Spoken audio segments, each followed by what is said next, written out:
Ahoy, Gopras. Akhirnya ya setelah drama visa, packaging yang kayak pindahan kontrakan, sama pesawat belasan jam, gue nyampe juga nih di Amri.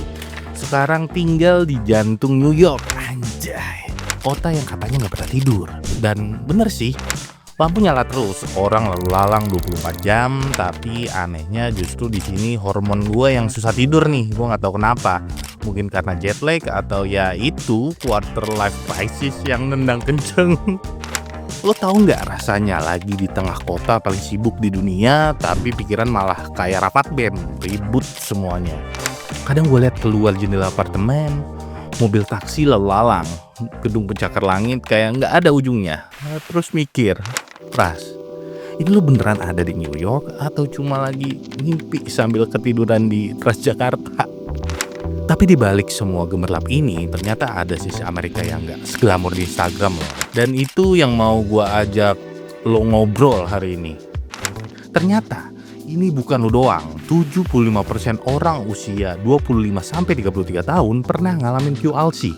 Rata-rata di usia 27 tahun menurut survei LinkedIn. Lengkapnya nih, 61% merasa cemas cari karir yang passionate, hampir setengah ngebandingin diri sendiri sama teman yang lebih sukses. Dan 56% bingung dan sedang mencari saran karir. Again ya, kita tuh bukan freak atau gagal. Ini fase yang dilewatin banyak orang, bahkan yang ada di kampus elit sekalipun gitu loh. Gejala kayak kecemasan, self-doubt, bingung, bahkan sedih karena belum jelas arah hidup. Dan juga ada faktor internal seperti kecemasan, kebingungan. Dan selanjutnya faktor eksternal, tekanan karir, finansial, hubungan, ekspektasi sosial. Itu nyata adanya bro. Di Kolombia, lingkungan gue tuh penuh orang-orang yang berprestasi. Mantep-mantep dah pokoknya. Ya kalau gue mah cuma hoki doang di sini. Dan ini yang bikin standar diri jadi tinggi banget. Jadi wajar lah kalau gue tuh banyak overthink. Bayangin tinggal di studio apartemen mahal di NYC, tapi malah melayang-layang nih soal masa depan gitu. Walaupun standar hidup kelihatannya oke banget nih, kuliah di Kolombia, tinggal di NYC, beban ekspektasi bisa lebih berat daripada gue tinggal di Indonesia gitu. Apalagi kalau tinggal sendiri dan semuanya harus bayar sendiri gitu. Untungnya saya dibayarin negara ya. Terima kasih Pak Jokowi. Ribuan desa telah kau datangi.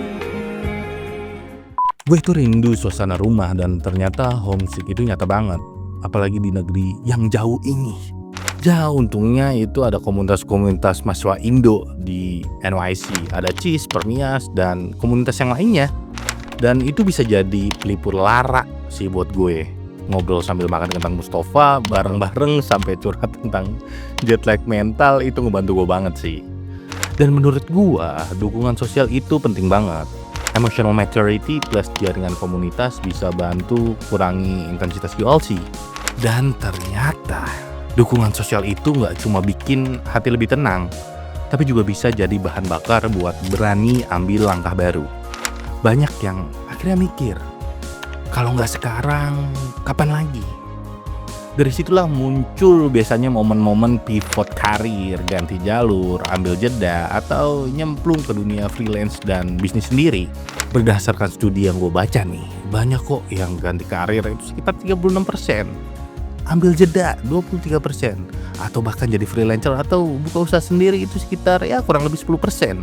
Nih ya, ada 4 tahap QLC. Pertama terjebak, mourning, second guessing, dan akhirnya recovery serta happiness. 80% orang bilang mereka tuh lebih puas setelah keluar dari QLC. QLC bisa jadi momentum pivot menurut gua. Coba hal baru, evaluasi passion, gak usah buru-buru lah. Yang penting prevent midlife crisis nanti.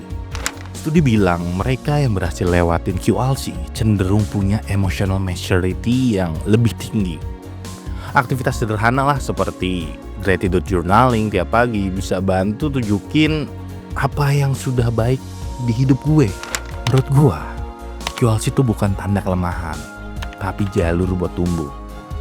Pas lo keluar dari ini semua, EQ lo makin tajam. Lu jadi lebih tahu kapan ada tanda-tanda kritis di diri sendiri. Jadi, quarter life crisis itu normal, bahkan di tengah hiruk pikuk New York seperti ini gitu loh. Lu dan gue itu sama, lagi cari arah, bimbang, overthink. Tapi justru di situ ada peluang tumbuh. Buat lo yang lagi nonton, lu nggak sendirian. Kalau lo mau gue buatin video berikutnya soal strategi cari magang di NYC, budgeting mahasiswa rantau, atau tips bangun mindset produktif di tengah QLC, tulis di komentar. Jangan lupa like, share, subscribe. Gue Pras, nanti kita nongkrong virtual lagi di minggu depan. Bye-bye.